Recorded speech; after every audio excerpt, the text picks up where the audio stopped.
कहानी की शुरुआत एक लड़की लिया से होती है जो अपने पिता के साथ एक बिजनेस ट्रिप पर जाती है। लिया करीब 20 साल की खूबसूरत और समझदार लड़की है और उसके पिता एक बड़ी मल्टीनेशनल कंपनी के सीईओ हैं। इस ट्रिप का मकसद एक बड़ी डील फाइनल करना है। लिया अपने पिता से पूछती है कि क्या वो भी उनके साथ मीटिंग में जा सकती है। पहले तो उसके पिता मना करते हैं लेकिन बाद में मान जाते हैं।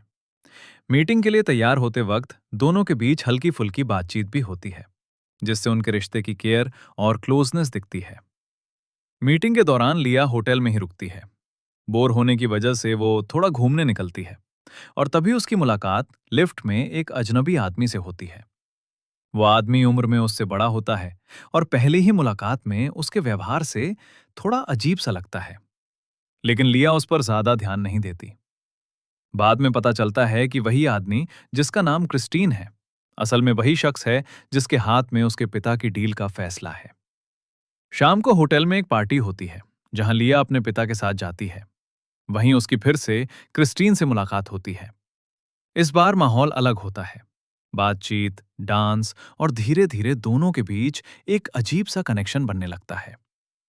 इसी बीच लिया नोटिस करती है कि उसके पिता और क्रिस्टीन के बीच डील को लेकर तनाव है।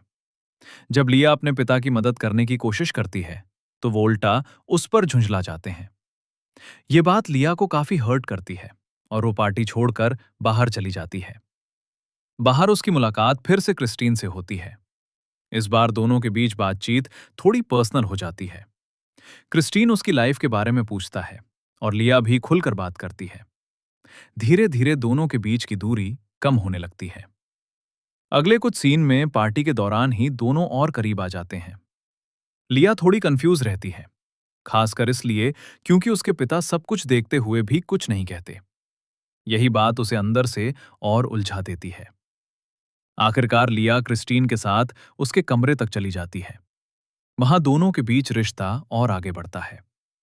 लेकिन इसके बाद क्रिस्टीन का व्यवहार अचानक बदल जाता है, जिससे लिया को अजीब सा महसूस होता है।